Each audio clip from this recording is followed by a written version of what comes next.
The Earth was once the center of the universe. It was flat. Then it was round, and it circled the sun. It was no longer the center of the universe. It was a tiny part of the Milky Way.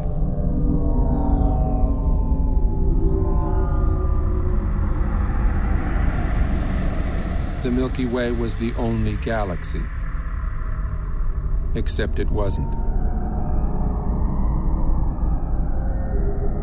It was only one of billions of galaxies floating in space without end.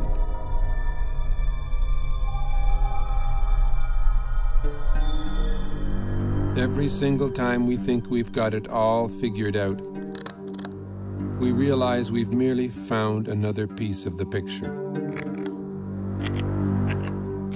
It is a big picture, with many pieces.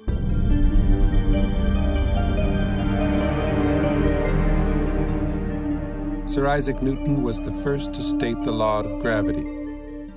Eventually, everybody agreed that gravity alone formed galaxies and stars and planets, and that gravity alone holds the universe together.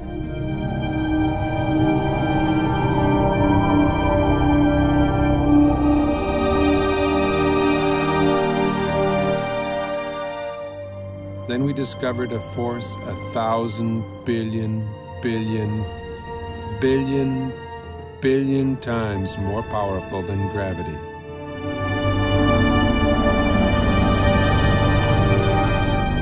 Until recently, we believed that the space between the stars and planets was empty, a vacuum. We now know it is teeming with charged particles.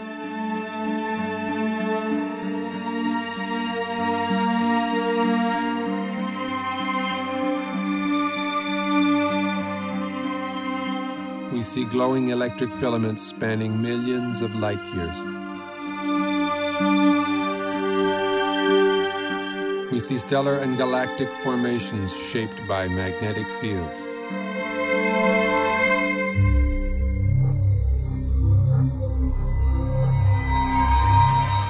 Only electric currents create magnetic fields.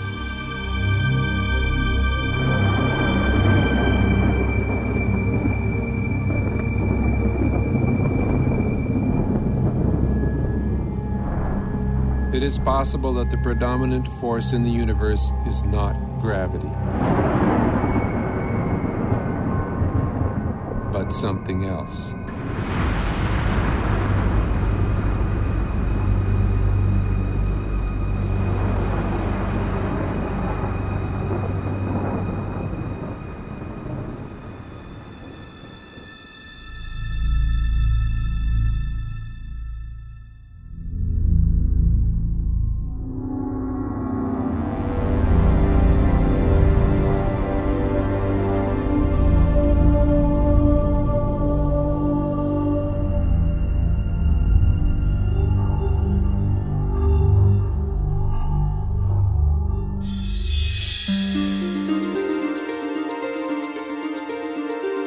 Recent discoveries in space have amazed and perplexed astronomers. Current popular theories in the sciences can neither predict nor explain the phenomena we are now observing.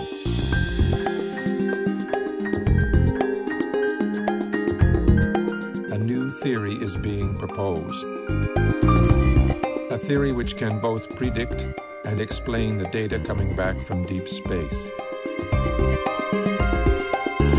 Its implications are profound and affect all the scientific disciplines. It is in fact a synthesis of the disciplines. A synthesis which has already led to discoveries that link modern astronomy, leading-edge plasma physics, and ancient mythology.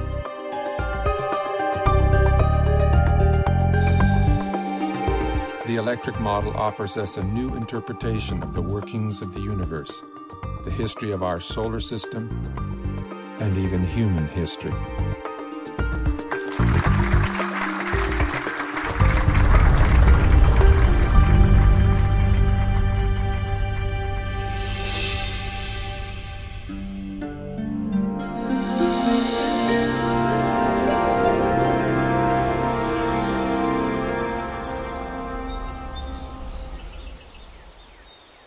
The rise of science was a triumph over mythology, over magic and superstition.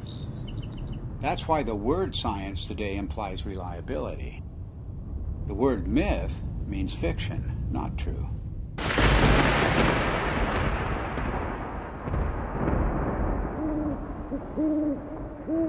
And it turns out that the key to understanding the myths is the same key that is now helping us to understand objects in deep space, to understand the workings of the physical universe. That key is electricity. It was 33 years ago that I first began to wonder about these preposterous stories told around the world, what we call world mythology.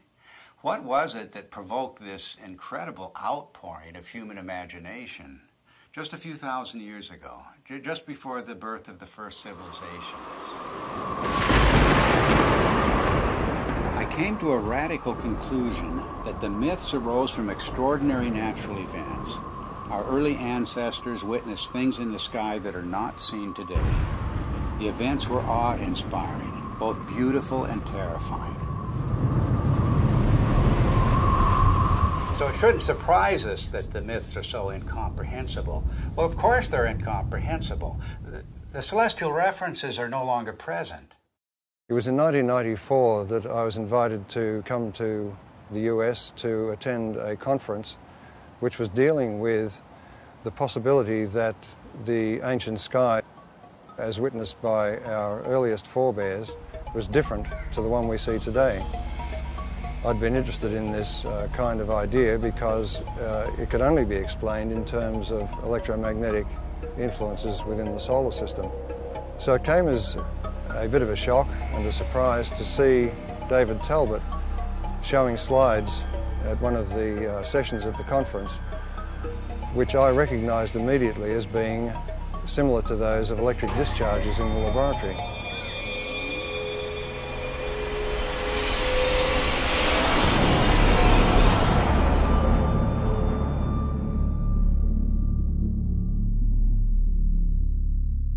It was wonderful for me personally to come to my first Cronium meeting and hear Dave Talbot, and I still want to see some of those slides that he showed again and again and again that explained the white crown of Egypt and the rest of these things that he showed us, all from mythology, all from thousands of years ago. These things clearly were seen by civilizations that never talked to each other from the far corners of the earth. It all just clicked together like a three-dimensional jigsaw puzzle in my mind.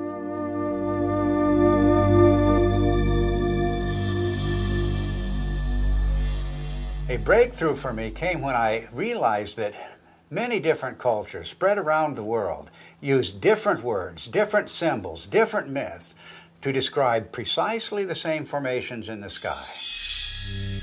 The Ouroboros, or celestial serpent biting its tail, for example, occurs on every habitable continent, but it has no ties to the world we now observe.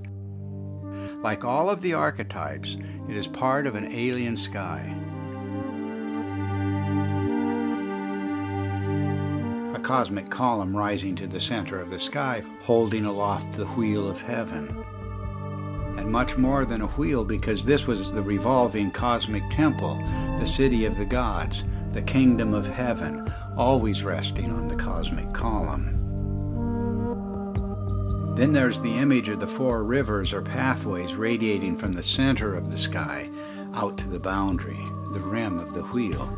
The simplest forms lead you invariably to the full story of world mythology. The hero's journey unfolds as the story of the wheel's axle. The mother goddess finds her identity in the star at the summit, the hub and spokes of the wheel.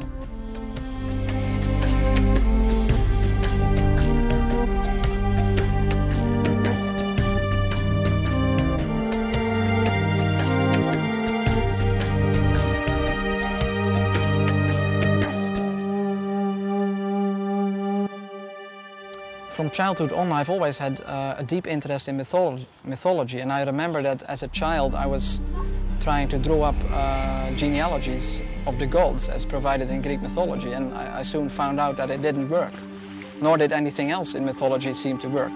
There was no singular fitting explanation that would make sense of these stories. So I basically laid this whole subject to rest, and I didn't look at it for many years. Until I came across the work by Dave Talbot and Everett Cochran mainly, whose articles were real eye-openers for me. And as soon as I began to read these articles, it became clear to me that we were really looking here at a very important key to the unlocking of myth. And the recent findings provided by plasma physics are capable of providing that key. Based on the results we have seen so far in Dr. Perret's investigations with petroglyphs, which he matched successfully to laboratory experiments involving plasma, it has now become crystal clear and I think undeniable that the morphology of plasma as it manifests itself both in the laboratory and in space can account successfully for the major themes in mythology. To find the true meaning of the myths, we follow a forensic approach. The purpose is to expose the points of agreement between the different cultures, because here at the level of the archetypes, everything is unified. There are no isolated themes of myth at the level of the substructure. This is like a holograph. Follow one archetype and its links to other archetypes, and you will find one story told around the world.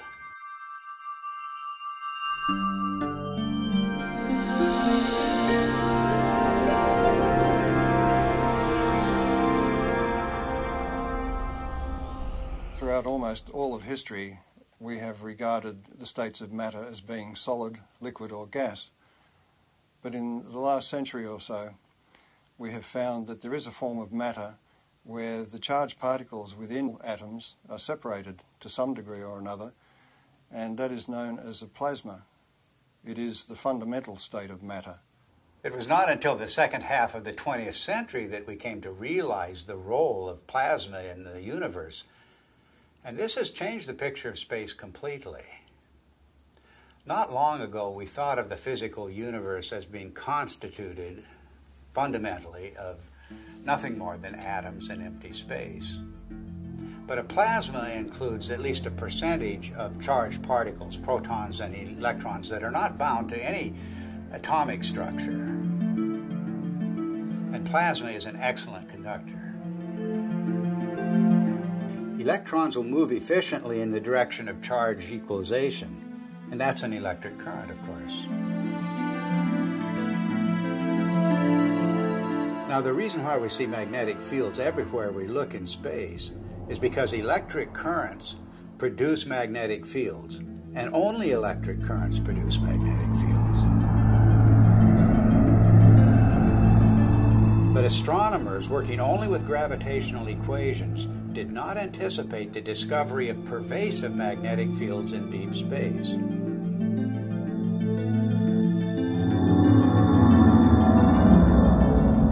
Electric currents also account for the abundant filamentation of space plasma. First, the electric currents produce the magnetic fields. Then these fields confine the electron flow to narrow paths. Such current paths, or filaments, are called Birkeland currents, named after the pioneer Christian Birkeland. They are typically braided just like the twisted wires of transmission lines on Earth. Well, that's their role in space, to conduct electricity across vast distances, creating the astonishing structures we observe in every direction. None of these structures were anticipated by gravitational theory, and none are indicated by the behavior of neutral gases in a vacuum. In any theory of the universe, plasma is extremely important because it has been found since the space age that it makes up 99.99% of the visible universe. So our inexperience with it on the Earth's surface is rather crippling when it comes to trying to decide on a cosmology to explain the visible universe.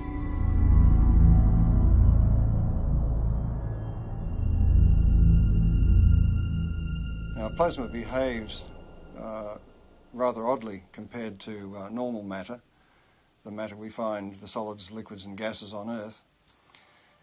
If you look at a novelty plasma ball, you will see that it forms these bright filaments that dart all around inside the globe. And if you look closely at them, you'll see that they're actually twin filaments twisted together. In other words, nature finds it efficient to be able to transfer energy over a distance by twisting two pairs of filaments together. And this is a characteristic of the way plasma carries electric currents in space.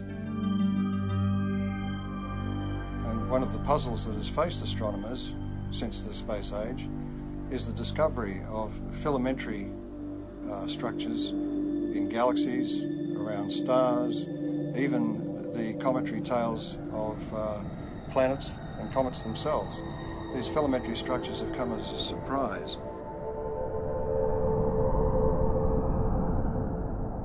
We now have plasma physicists who are doing important experiments in laboratories around the world, and one of the virtues of plasma experiments is that they can be scaled over an enormous number of magnitudes. In other words, a discharge phenomenon that may be seen in the laboratory that occupies only a few centimetres can be scaled up to the size of a galaxy, and you will see the same structures.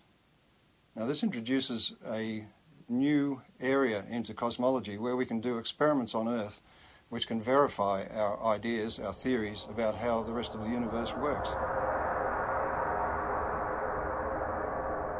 Some of the natural consequences of electrocosmology are the patterns that we see, both in the laboratory and in the sky. A very good example of this is the work of Dr. Anthony Peratt, who was a graduate student of the very famous Hannes Alfvén, who was really the father of electric cosmology. Peratt simulated on a supercomputer using just a cloud of electrical charges and a magnetic field, just using the laws of electrical science, not using anything to do with gravity. He simulated what looked like a spiral galaxy. And the interesting thing is that Peratt's spiral galaxy in the laboratory had exactly the same rotational properties as the real spiral galaxies that we see in the sky do.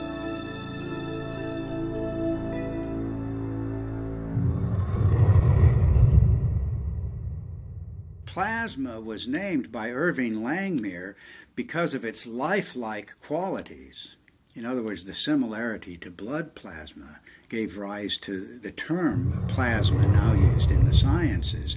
Well, this has incredible meaning for us because of the nature of the metamorphosing. The god who is now an eagle, now a serpent or dragon, now a leonine figure with long flowing hair. These figures take on a whole new meaning when we can interpret them with the benefit of plasma science.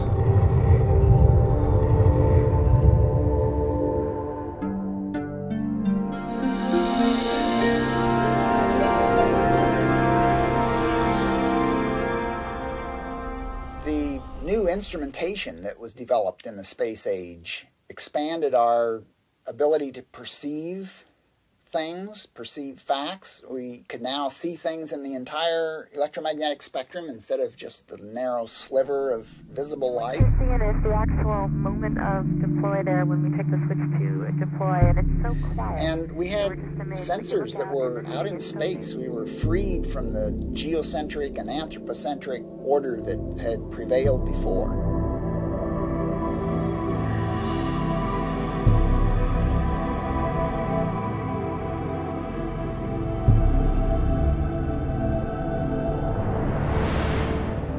We've got a whole new universe, and the theoreticians are still trying to look at it through, a friend of mine says they're peering through the wrong end of the telescope and telling us what they imagine they see.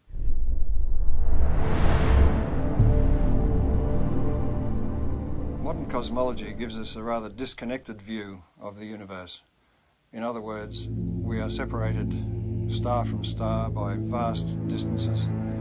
Light takes a long time to travel between stars and across galaxies, and therefore we look upon ourselves as isolated and disconnected. The electric universe takes a different view. It says that we are part of the Sun's environment, electrical environment, and the Sun is a part of the galactic environment. And the galaxy itself is strung, like all galaxies, on huge electric currents flowing through the universe.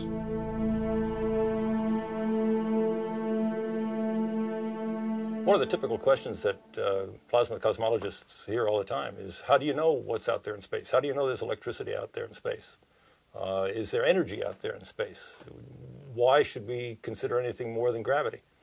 And the answer is that through the years, we've used optical telescopes, but recently we have what are called radio telescopes, and we've broadened the spectrum that we can look at the sky with. And those radio telescopes can measure electric currents and magnetic fields, and we can determine from those measurements the strength of the electric currents, the strength of the forces involved, and the amount of energy that's stored out there in space.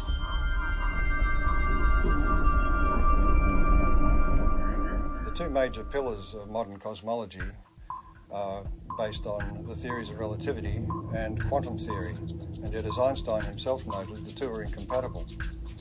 And that may be because the theories of relativity deal with matter as if its only consequence is the bending of space. The electric universe, on the other hand, deals with the electrical structure of matter at the subatomic level and then works its way up through living systems, if you like, planets, stars, galaxies, and the entire universe, and shows that it is the electrical structure of matter that forms the amazing shapes we see in deep space.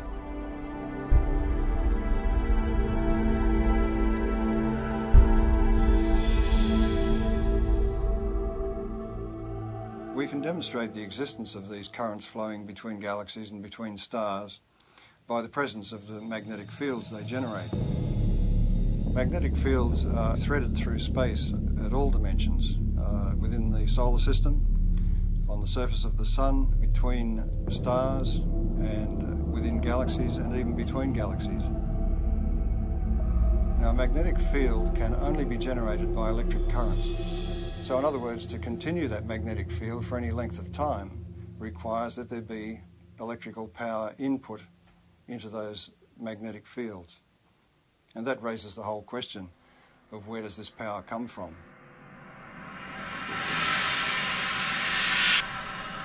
Modern cosmology is highly mathematical. In fact, we were joking before about the idea that the only people who understand cosmology are professional cosmologists. The basis of cosmology, really, if you hunt for it, lies in Einsteinian relativistic mechanics. And when Einstein promulgated his ideas, he totally and completely ignored anything electrical.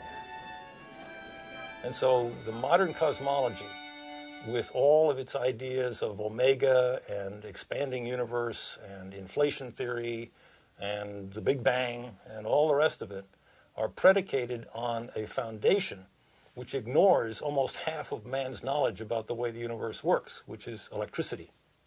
It may sound like I'm dismissing Einstein and his theories of relativity out of hand, but we have to give Einstein credit for his integrity in pointing out that his theory did not meet his requirements, and that is that his theory had to be tied back to some form of reality.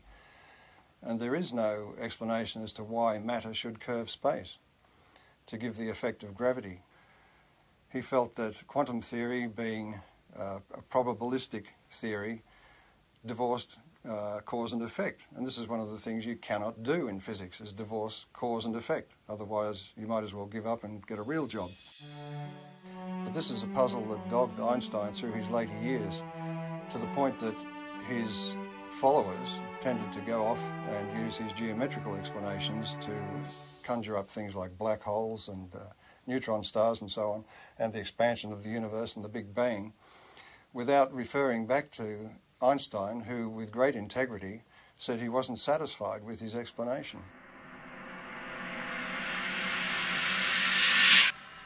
One of the problems faced by astronomers after the space age began was to explain the discovery of very concentrated outbursts of energy in deep space. And that meant for them, since gravity is the only driving force available to them, that they required an infinite concentration of mass, because gravity is an infinitely weak force.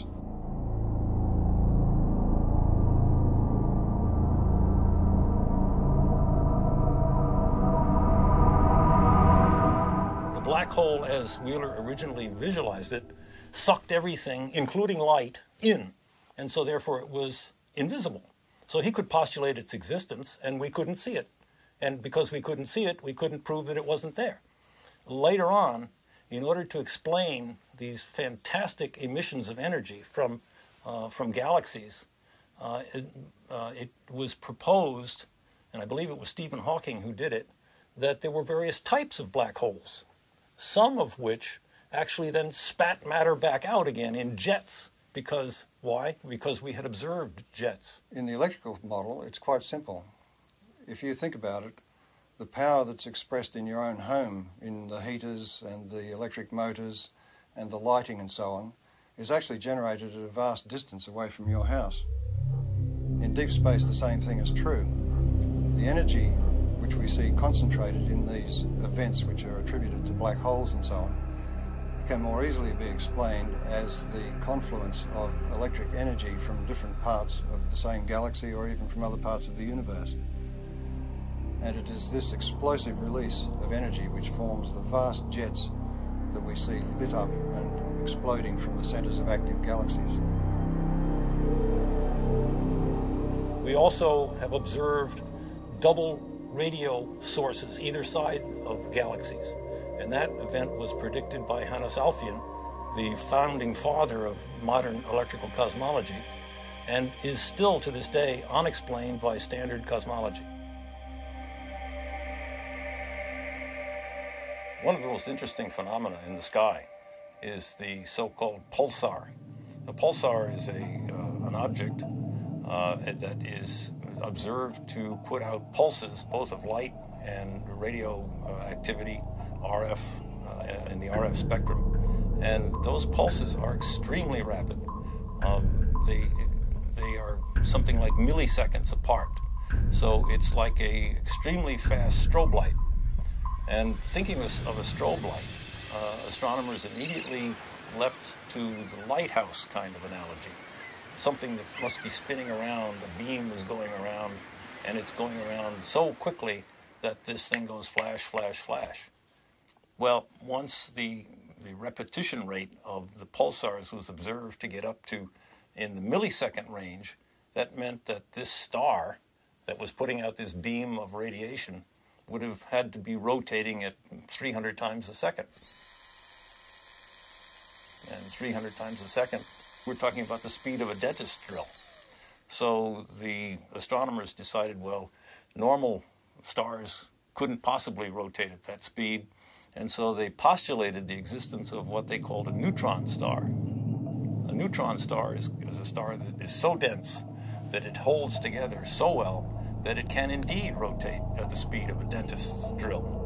Well, the problem is that in nuclear chemistry, we know that you can't pack neutrons together that densely. They will all fly apart instantaneously. There's a principle called the island of stability in nuclear chemistry that absolutely prevents that. So here again we have the standard astronomers or astrophysicists going directly against another well-developed science. In the electrical model, however, there's a very simple explanation for pulsars. Everybody is familiar with the idea that pulses can travel back and forth on electrical transmission lines. Such uncontrolled pulses, for example, were responsible for the famous Northeast blackouts.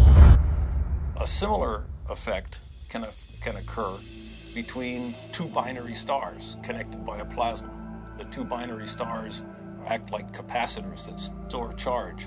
And if you reduce that in size to something you can produce in the laboratory, you can produce it in the laboratory, and it's called a relaxation oscillator. And electrical engineers use it and have used it for decades. The idea of producing pulses every few milliseconds is a sophomore level experiment in an electrical engineering laboratory. It doesn't require neutronium, strange matter, or any other fictitious device. All it requires is two capacitors, a battery, and a nonlinear resistor. And we maintain that that's exactly what a binary pair of stars connected by a plasma field presents.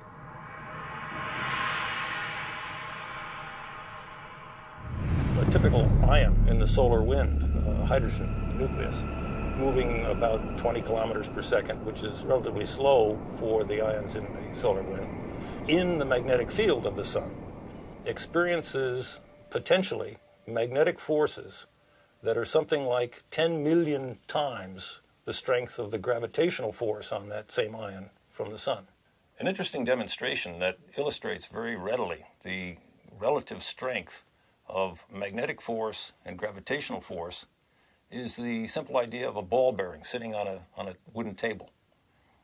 The entire mass of the Earth is pulling downward on that little ball bearing, and that's what prevents it from flying out into space. But a child can come along with a little horseshoe magnet and click, pick that ball bearing up instantly. The space age presents us with an interesting paradox. The technology of science is really quite extraordinary, and technology has taken us out into space, taken us to the moon, taken probes to distant planets, opened up whole new vistas in remote space with new telescopes and new ways of measuring what's happening in space. But the picture of theoretical science is much different.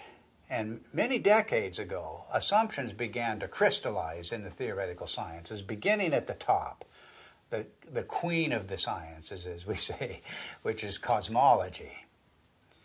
These theoretical assumptions have constrained all of the other theoretical sciences. Cosmology deals with the big picture questions, the first questions. How did the universe begin? What is it made of? How will it end? And so many popular theoretical constructs, from the Big Bang to string theory to dark matter and black holes, the formation of stars, formation of galaxies, all have arisen from assumptions first postulated by cosmologists. At the same time, these assumptions have defined boundaries for other theoretical sciences, working down from astronomy and astrophysics to the space sciences, solar theory, even Earth history, even human history, have all been confined by these boundaries established by the queen of the sciences, cosmology.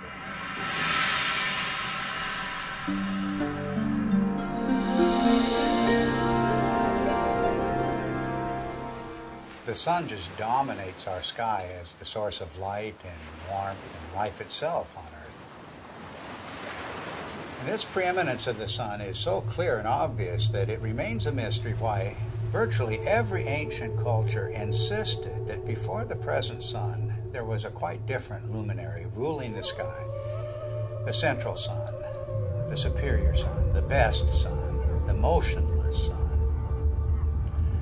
And all of these cultures, whatever may be the meaning of these traditions, are insisting that the sky has changed. Of course, our ideas about the sun have continually changed. Only a few centuries ago, the sun was a campfire or ember in the sky. Then, early in the 20th century, under the influence of gravitational theory, the sun was seen as a gravitationally collapsing nebular cloud.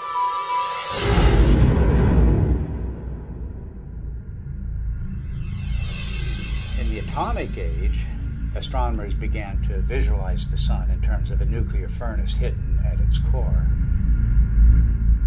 But now we're in the age of plasma science, with discoveries of the electric currents in space. And it's inconceivable that these discoveries would not change the picture of the sun again. Plasma cosmologists have been able to demonstrate experimentally and also in the supercomputer that galaxies are an electrical phenomenon, which raises the question about stars, and in particular our own sun, which is the closest star to the Earth, of course. Any theory of the sun has to explain how it could continue to burn for billions of years and also explain its present size. based on its known mass. And of course, as soon as nuclear energy was discovered, it was grasped immediately as the energy source of the sun. But all of that assumes that the sun is disconnected and an isolated body, and that it must consume itself over its lifetime to provide the heat and light that we receive from it. But if the sun is connected to the rest of the galaxy in an electrical sense, it doesn't require to burn itself at all. And the energy that we receive is actually being received from the galaxy, and the sun is acting as a focus for that energy.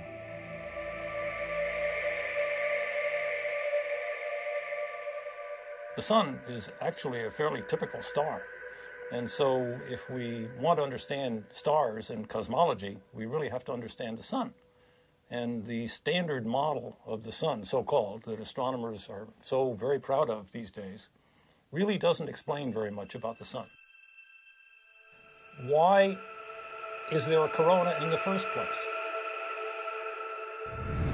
Everybody knows about the corona, the beautiful corona that we see during solar eclipses. Why is it there? It's clearly an electrical phenomenon.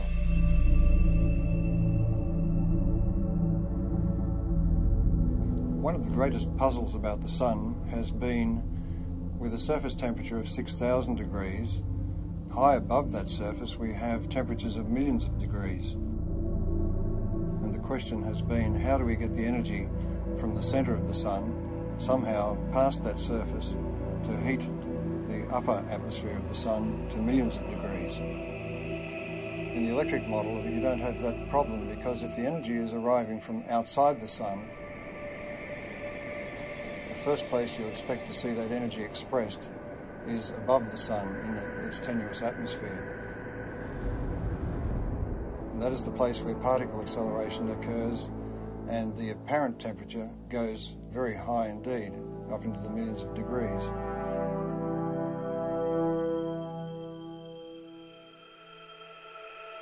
The fact that the particles in the solar wind accelerate, that is to say, increase their velocity with increasing distance away from the sun, the farther away they get, the faster they go.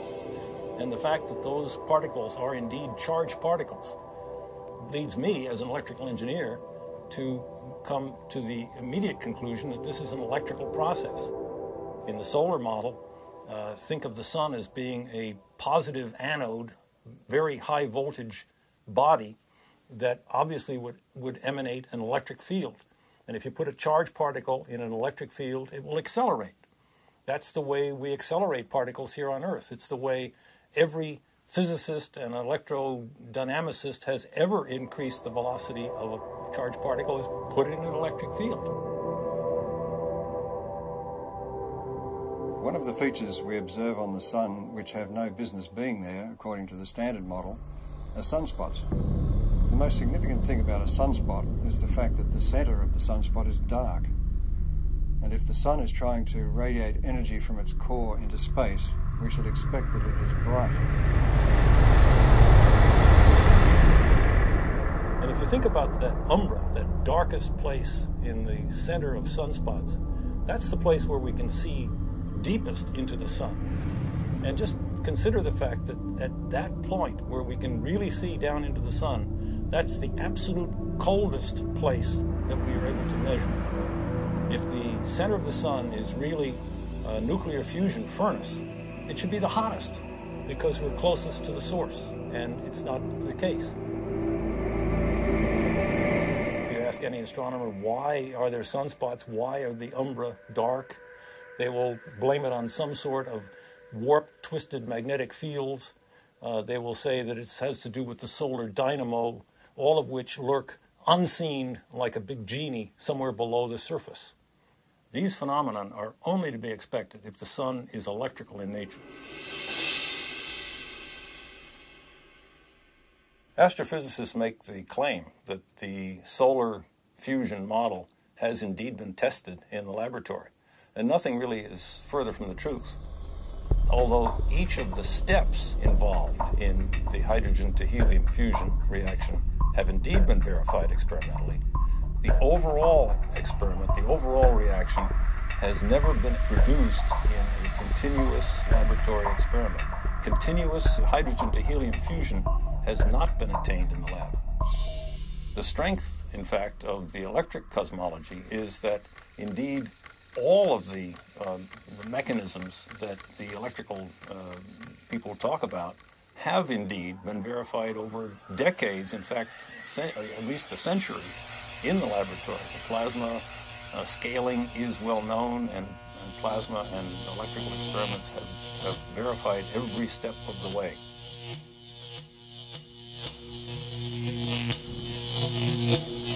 There are any number of observations that are have ad hoc present explanations, but really have no explanation in the standard model, and are natural consequences of the electrical model. For example, heavy elements, the solar spectrum, the neutrino deficiency, the neutrino variability, solar atmosphere, differential rotation by latitude, differential rotation by depth, equatorial plasma torus, sunspots, sunspot migration, the sunspot penumbra, and the sunspot cycle itself. Magnetic field strength, the even magnetic field, helioseismology, the solar density, and the changing size. All of the observations that in that list are natural consequences of the electrical sun model. Standard astronomers tend to pass them off as being inconsequential difficulties that will eventually someday be solved. I maintain, and so do our colleagues here, that these are not inconsequential, but are rather death blows to the solar fusion model, because they are important. They're not secondary. They're primary falsifying observations for that failed nuclear fusion model. What I find so fascinating about the electric model of the sun is not just that it's a challenge to long-standing theory, but that it opens the door to the ancient world, to an electric sky. The electromagnetic phenomena that we now observe on the surface of the sun and in the vicinity of the sun are direct pointers backwards to the plasma formations that were seen above the ancient sky worshippers.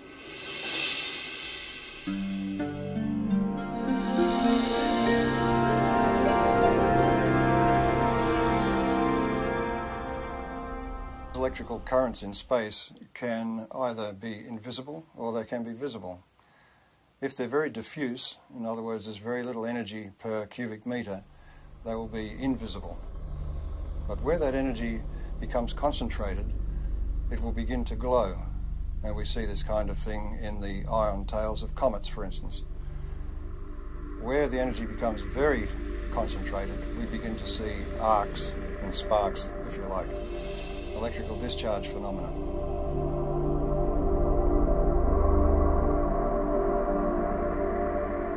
The standard theory of comets comes from the view that the solar system was formed from a rotating cloud of gas and dust, and that the planets, in some fashion as yet unexplained completely, formed from most of that gas and dust, but there were leftovers. And the leftovers are beyond sight, outside the solar system, in a hypothetical Oort cloud, as it's called. We have no observational evidence for such a cloud. The electric universe model of comets is that they are actually parts of well-differentiated planetary bodies that have in the past suffered from electrical plasma discharge machining, and that some of the surface material has been lofted into space, so it is expected to be rocky. The second thing is that because comets trace an elongated orbit, both away from the sun and towards the sun, in that trajectory, its charge changes, its voltage changes. Since it spends most of its time in the outer solar system, the voltage that it has reflects the voltage in the outer solar system.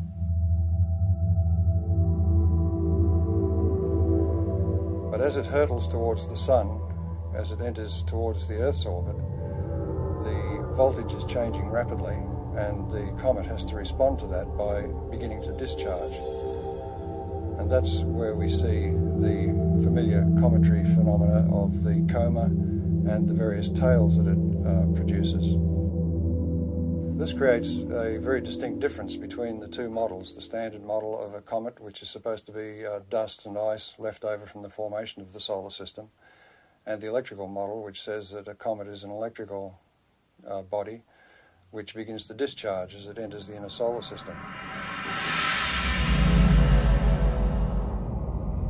Ever since we've begun to look at comets in close-up, and Halley was the first one that was observed by several spacecraft close-up, it was found to astronomers' surprise that the material coming off the comet was coming in discrete jets and seemed to be coming from what looked like circular areas on the crater. But the imagery wasn't sufficiently sharp to be able to tell exactly what was going on. This required the standard model to come up with an idea that maybe the surface of the comet is coated in black tarry substance or something which was preventing the material from just evaporating from the surface and forming jets as it burst through the surface. But when later images were looked at as we passed other comets, it was found, to astronomers' amazement, that they were seeing very sharp relief. It wasn't like a melted ice cream, it was looking like a piece of heavily cratered rock. Now this fits the electric model of the electrical discharge birth of such a body. In other words, there's very little distinction between an asteroid and a comet other than its orbit. It was in this context that I looked at Comet Tempel 1, which was chosen as the target for an impact. And the idea was that the impact would create a small crater which could then be photographed by the passing spacecraft, and we could determine whether the material was ice or dust or rock based on the size of the impact crater. It seemed to me that if this comet was a charged body, there would be several other effects that were unexpected. Principally, as a metal copper object approached the comet, there should be an electric discharge to that copper projectile. In other words, there would be an initial flash, and then there would be the impact itself. And the impact, I suggested, would be far more energetic than was expected, because it would tend to concentrate the electrical discharge in the area of the impact, and also it may change the nature of the jets nearby. So it was with great interest I awaited the results of the impact and watched it on television. Before the impact, the astronomers in the assembled control room were worried that they wouldn't see anything, that the impact would result in a very small puff of dust, and that would be the end of it. So when the impact occurred, they were surprised by two things. One was that there was an initial flash followed by the main impact, which was so energetic that some of the sensors were almost swamped, and the passing spacecraft was unable to achieve its primary aim, which was to photograph the crater. A part of the surprising brightness of the dust released from the impact with Comet Tempel 1 was due to the fact that it was so intense and so widespread. And one of the initial findings was that it seems to be very finely divided dust. Now this is the same thing that was found at Comet Halley, and it was a surprise then, so it's rather surprising that they are surprised once more. The point is that an electrical discharge on the surface will release material, dusty material, very finely divided. It's a technique that's used in sputtering of metals onto, for instance, astronomical mirrors. So this production of very fine dust is to be expected in the electrical model. But in the standard model, you are asking ices to evaporate or to sublimate, and in doing so to drive off pre-existing dust grains. So there's no way that the dust can be finely divided. It will be in its pristine state. So the production of this great cloud of very fine dust is rather inexplicable in the standard model. The electrical model of comets was driven for several people by Velikovsky's challenge that the solar system had electromagnetic forces to be taken into account. And one of the early pioneers in addressing this issue of are comets an electrical phenomenon was Ralph Jurgens. When he proposed the electrical model of the Sun, it implied that all bodies in the solar system must have, to some degree, a cometary appearance or a cometary effect associated with them.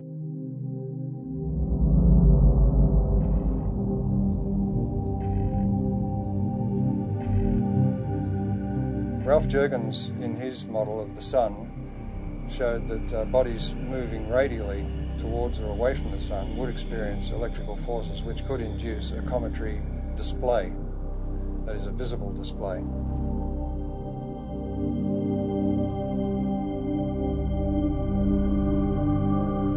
Also working in later years with Ralph Jurgens was Dr. Earl Milton, and he made some predictions and statements about the impact of Comet Shoemaker-Levy 9 fragments with Jupiter.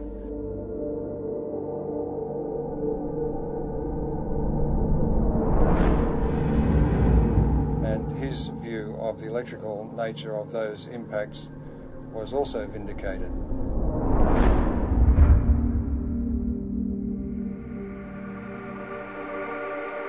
In the electrical model of the solar system, anybody moving away from or towards the Sun at any great rate, for example like a comet, will experience electrical effects which result in a cometary appearance, and that could apply to a planet. Now Velikovsky, in his research, found that Venus was described as a stupendous comet at some point in ancient times. So it was very gratifying for him to be able to announce at the conference in 1974 that astronomers had discovered what they called a cometary tail of Venus. Some years later, it was announced that it was discovered that stringy things were coming from Venus. And of course, this was confirmation to the electrical model because plasma currents flow in strings. This discovery of a cometary aspect of Venus raises the issue of the intense heat we find on Venus. That intense heat is not well explained at all by any idea that the planet is somehow a twin of the Earth's. It raises the distinct possibility that Venus has had a far more dynamic history than we've been taught.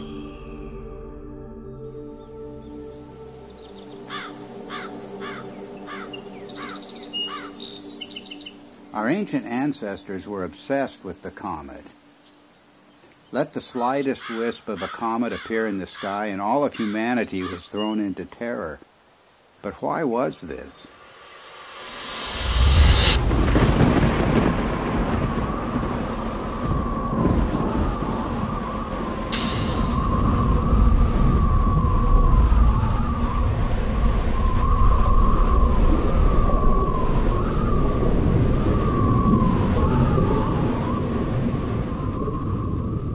It was cosmic catastrophe that inspired the ancient words and phrases for the comet. The comet was the torch of the sky, the sword hanging over the world, the spiraling serpent or dragon, the spiraling sidelock or ribbon. The angry or lamenting goddess soaring across the sky, her hair disordered and blowing in the wind. Anyone exploring the roots of the ancient comet fears is going to run into the work of Immanuel Velikovsky, the controversial theorist who suggested that, well, there's a reason for the fears of comets around the world. We experienced this horrific cometary catastrophe. The world was devastated by a comet just a few thousand years ago. And Velikovsky went further. He said that not that long ago, planets appeared in the sky with comet-like attributes. In particular, he named the planet Venus as the great comet of antiquity. Both Walt Thornhill and I disagreed with many components of Velikovsky's reconstruction, but we also felt that Velikovsky had nailed certain principles that can help us to understand the early cultures. In particular, Velikovsky was correct in naming the planet Venus as the Great Comet.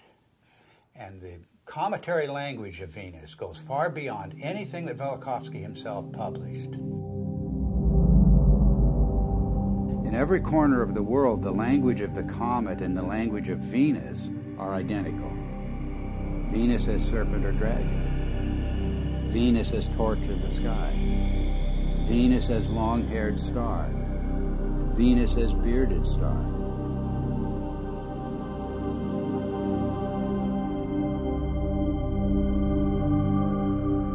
The Sumerian goddess Inanna was identified as Venus. She was the Lady of Life. But in her terrible aspect, she became a dragon-like flame in the sky.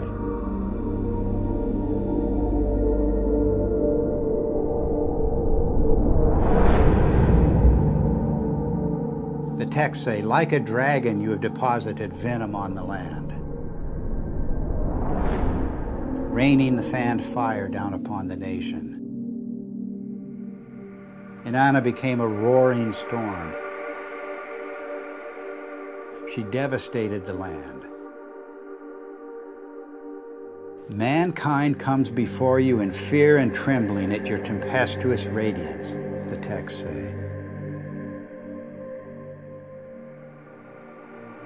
Inanna's Babylonian counterpart Ishtar was also identified as Venus. She was the shining torch of heaven and earth. Furious and irresistible onslaught. I rain down like flames, the goddess announces. The Egyptian goddess Sekhmet has the same attributes. She takes the form of the fiery Uraeus serpent. She becomes a flame of fire in her tempest, a star scattering its flame in fire. Sekhmet herself says, "The fear of me is in their hearts, and the awe of me is in their hearts. No one at all can approach her," the coffin texts say. The streams behind her are flames of fire. The astonishing fact is that goddesses everywhere exhibit this terrifying and cometary aspect. The Canaanite Anat, the Hindu Kali and Durga, the Greek Aphrodite, Athena, Medusa, and countless others.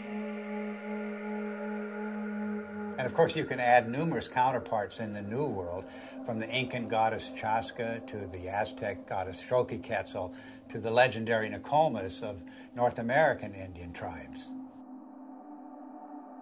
The serpent or dragon is an unexplained mythical archetype.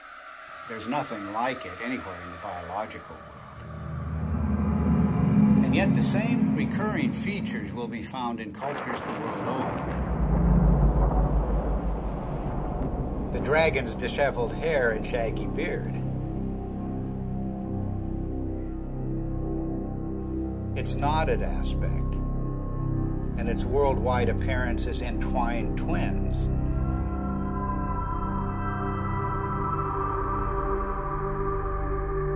Its fiery or lightning-like emanations, and its effusive feathers. In all of the ancient serpent or dragon images, it's the luminous, filamentary, braided, spiraling, metamorphosing, and destructive aspects that stand out. The very traits of high-energy plasma discharge. The attributes of these mythic monsters remain unexplained only until we see the hairy and feathery attributes of the electric arc in the laboratory. We see precisely the same thing in enhanced images of the comet's tail. And we see the same thing in the comet-like discharges of distant nebulas. Gases in a vacuum don't behave this way, but electrified plasma does.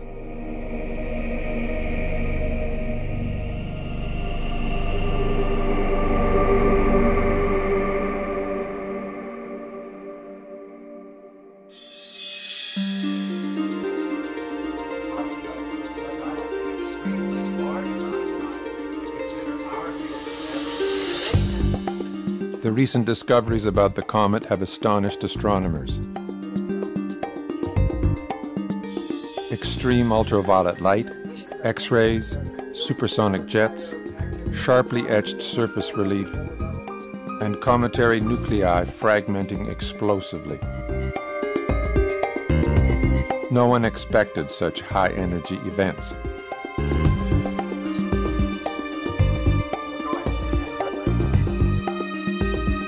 The electric model proposes that the comet is a charged object moving through an electric field. This would explain these phenomena. But what is creating the electric field? Suddenly, everything changes. And we are talking about an electric sun, electric stars, an electric cosmology, and a whole new way of looking at how the universe works.